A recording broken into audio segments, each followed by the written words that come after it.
"Do you believe that tale about the beetles and the stopwatch?" Augustus asked.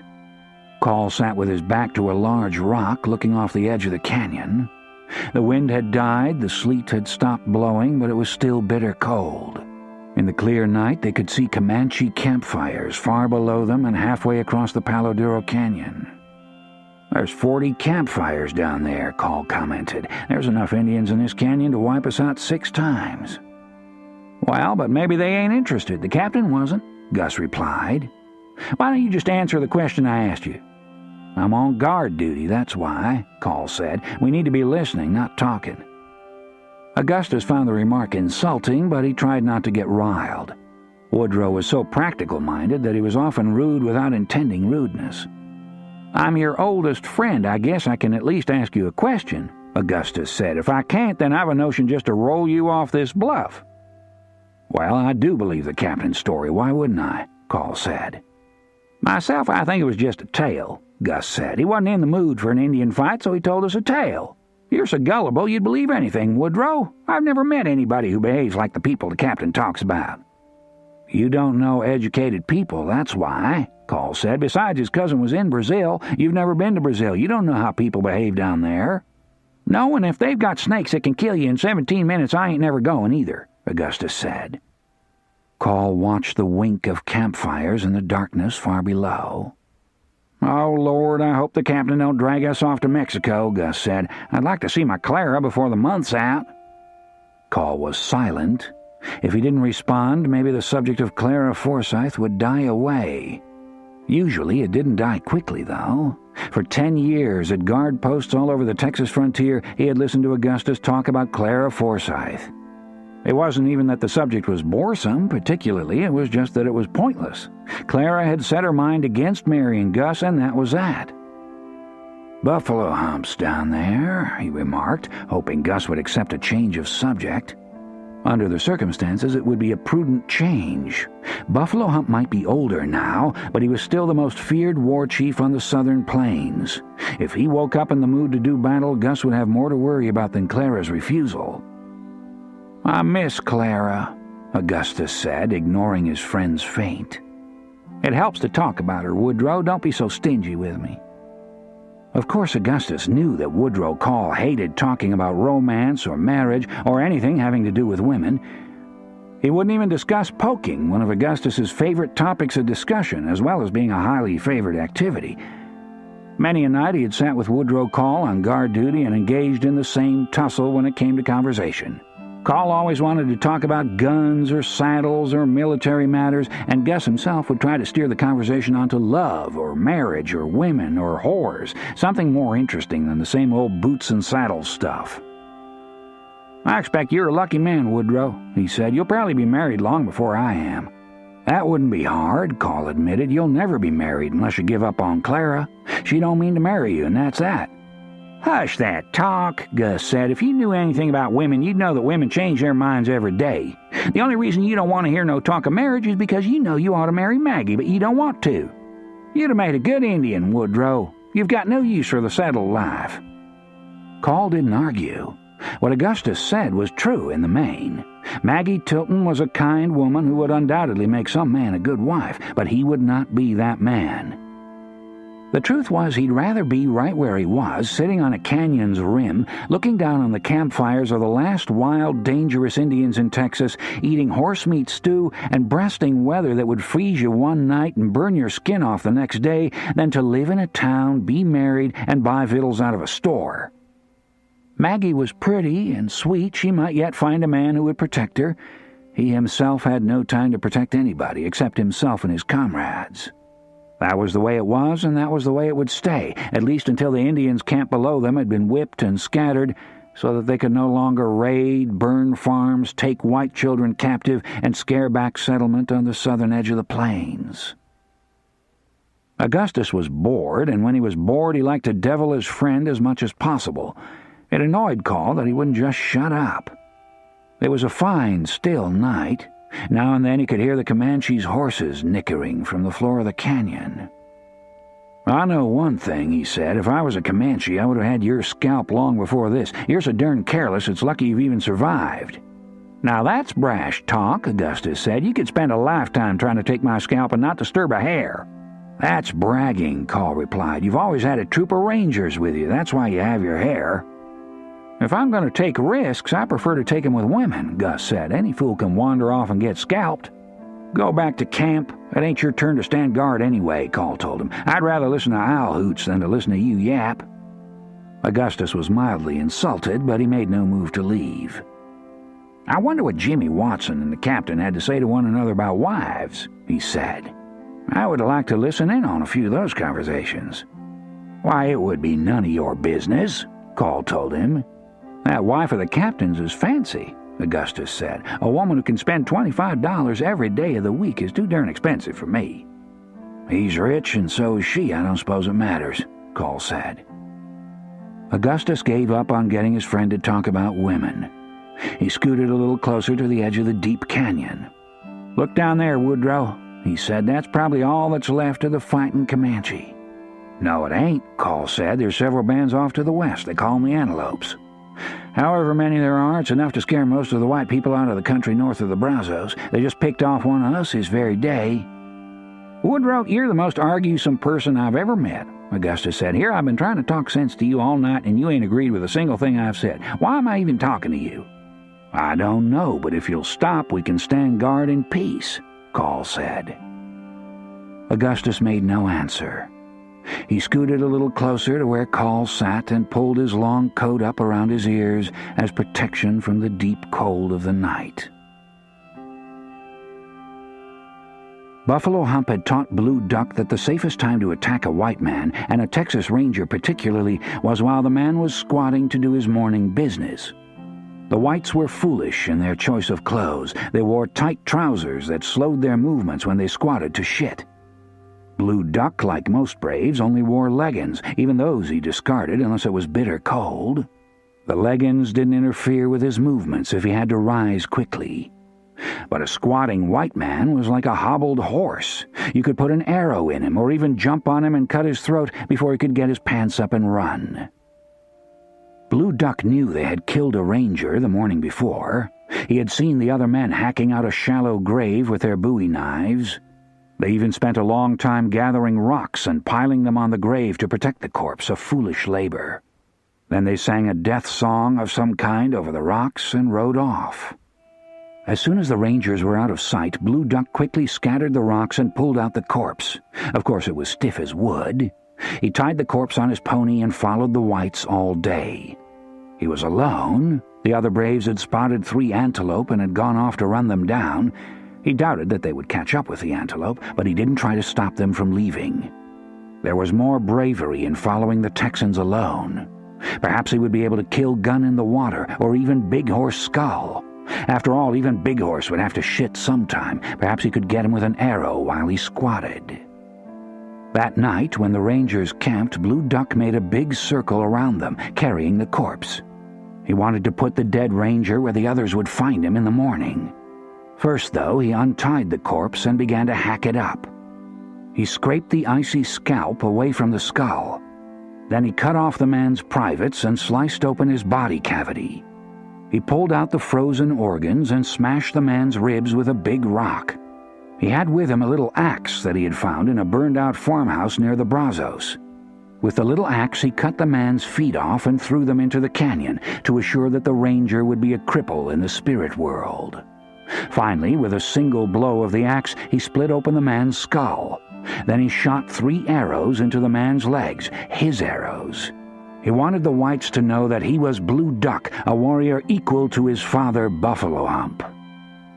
In the darkness, he brought the hacked-up corpse as close to the ranger camp as he dared come. He didn't want them to ride away and miss it, so he put it near the horses. It was only an hour before dawn. Soon the rangers would be stumbling off to do their shitting. He would wait a little distance away. Perhaps Big Horse would walk out, hoping to shit in private.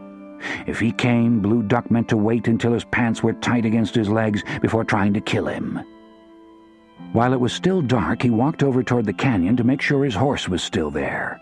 Once, while sneaking up on some Kiowa, he had failed to secure his horse, a skittish pony. The horse ran off, causing him to miss the battle. He had to walk all the way back to the Comanche camp, a humiliation he had not forgotten. It was while returning to his horse that he saw a gun in the water. The other one, Silverhair McCrae, was walking back toward the camp, his shoulders hunched.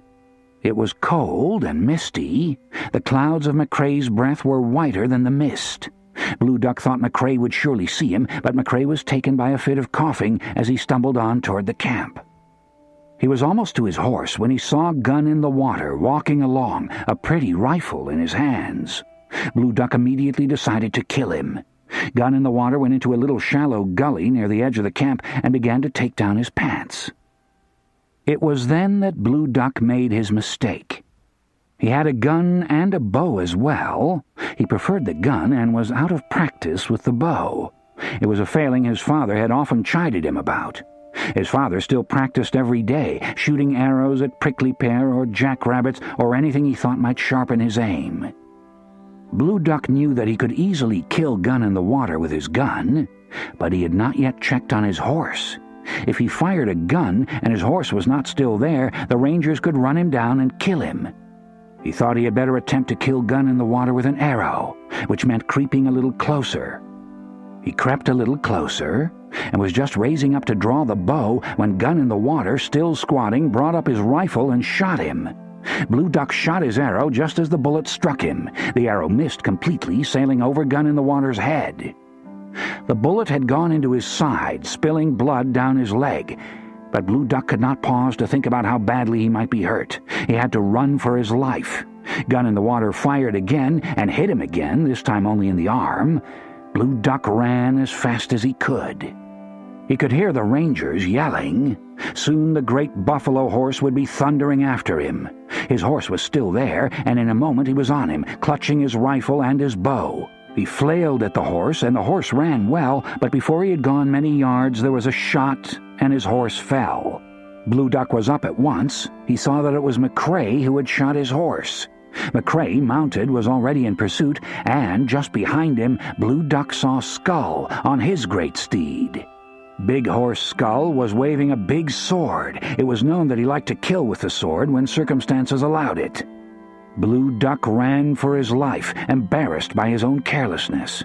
He knew that the whites would tell that his arrow had flown over Gun in the Water's head. Buffalo Hump would be dark in his displeasure. He raced along the edge of the canyon, looking for a place that he could go down but that a horse could not.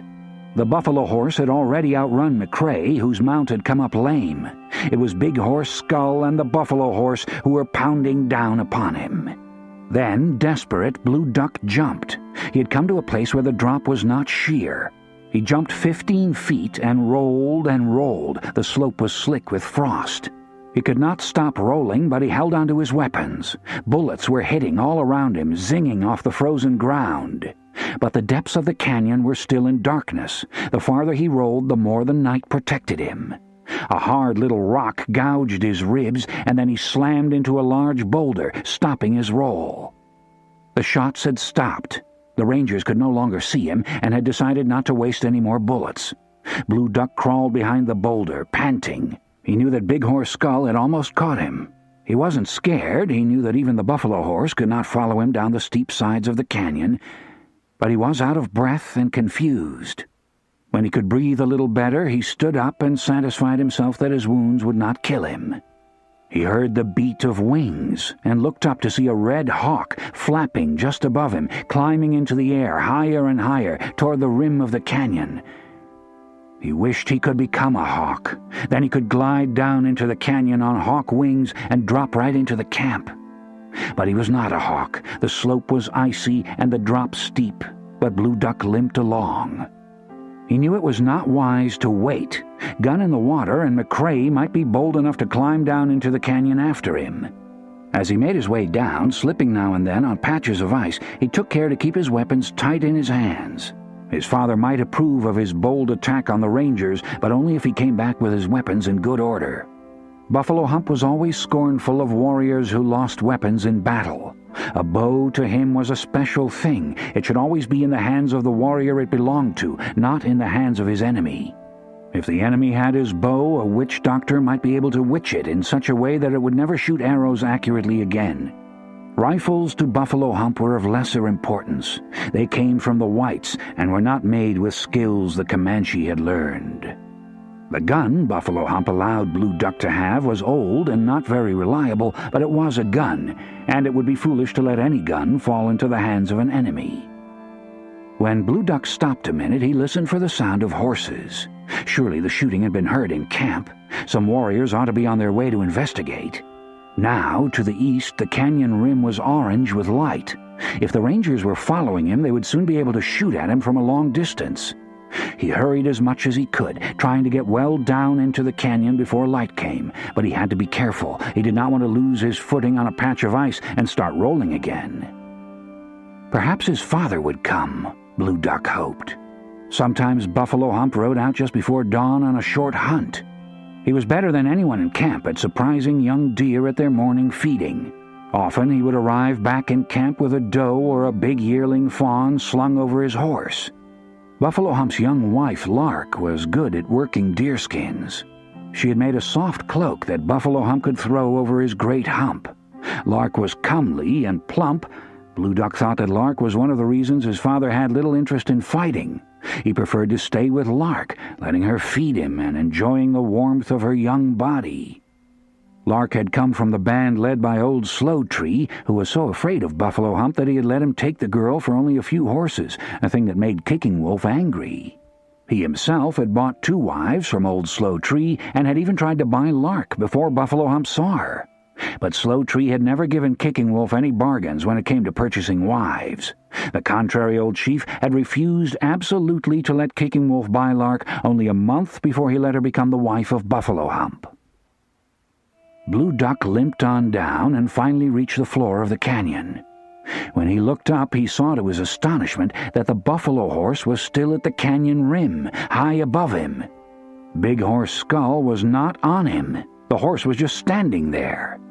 It was a worrisome thing. The buffalo horse might be some kind of witch animal that would cause his death if he were not careful.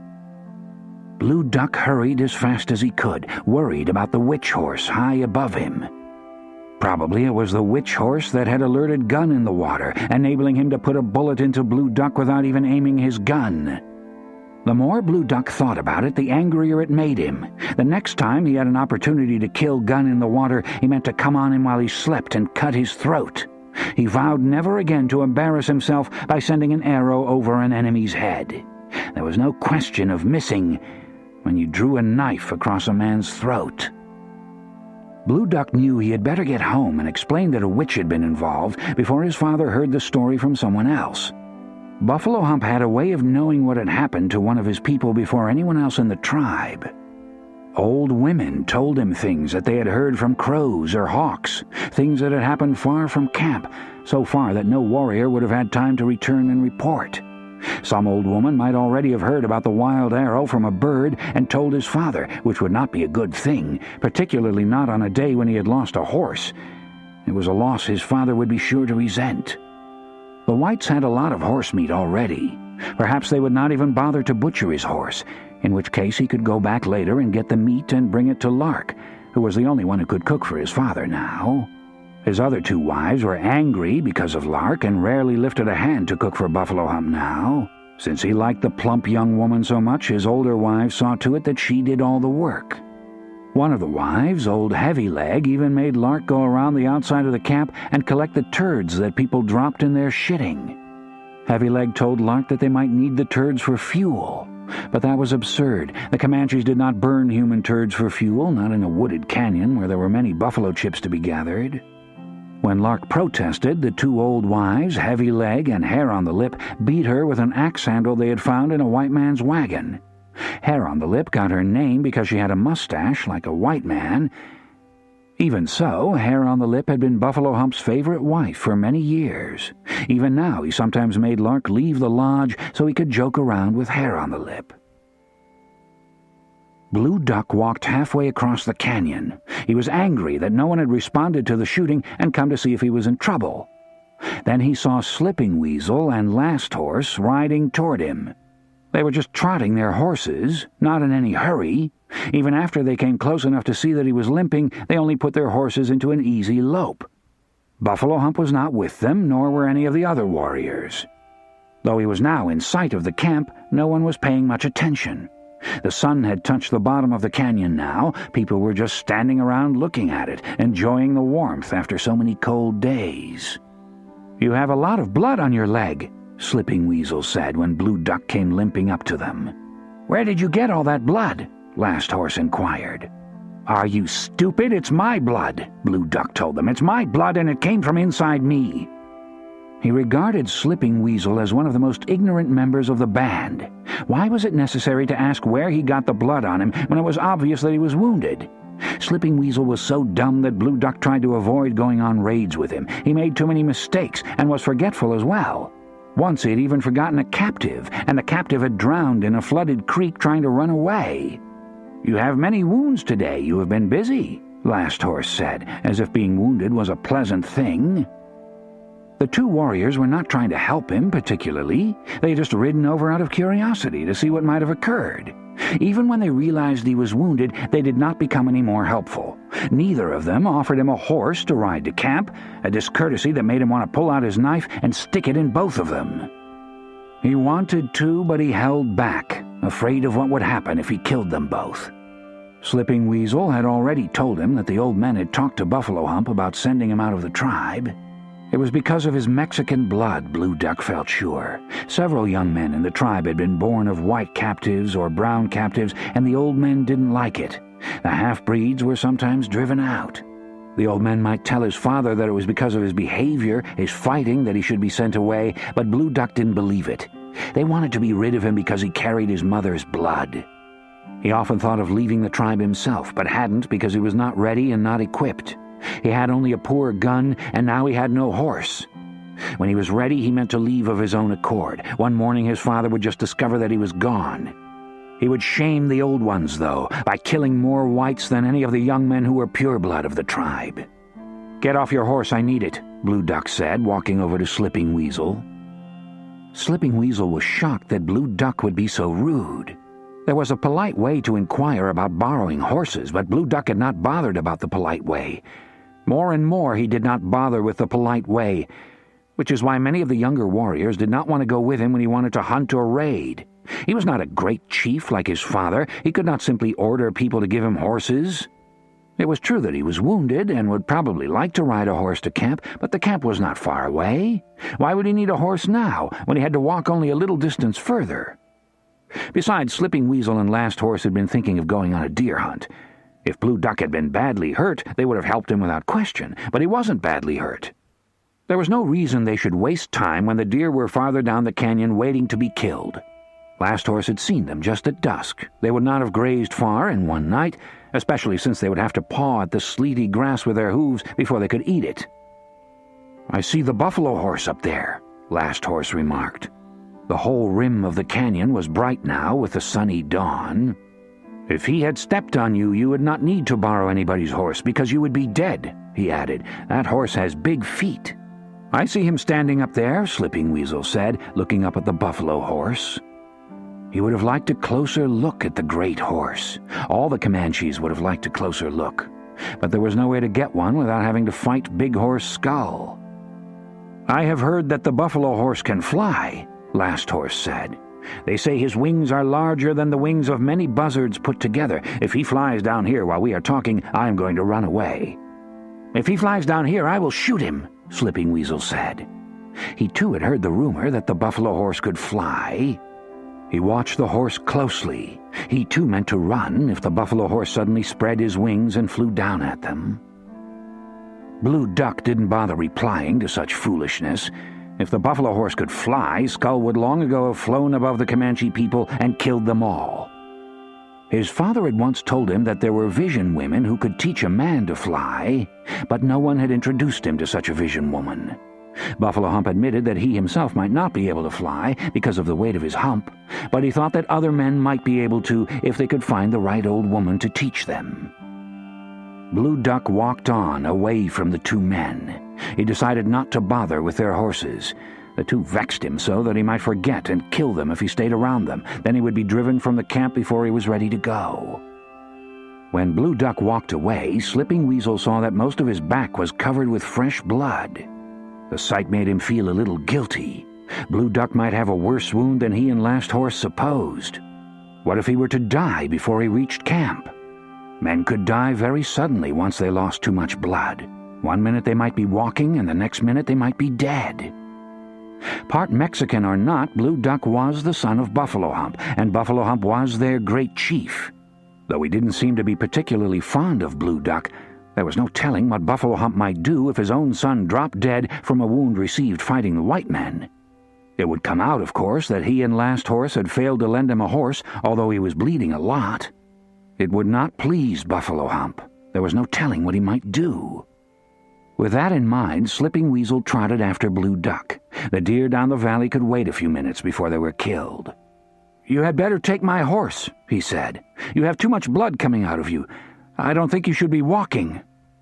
Blue Duck ignored him. He was close to the camp now. Why should he take a horse when he had already done the walking? Besides, now that he was close to camp and no longer had to fear that Gun in the Water or Silverhair McCrae would slide down the canyon wall and ambush him, he was in no great hurry to get home. He would soon have to admit to his father that he had lost a horse, and his father would not be pleased.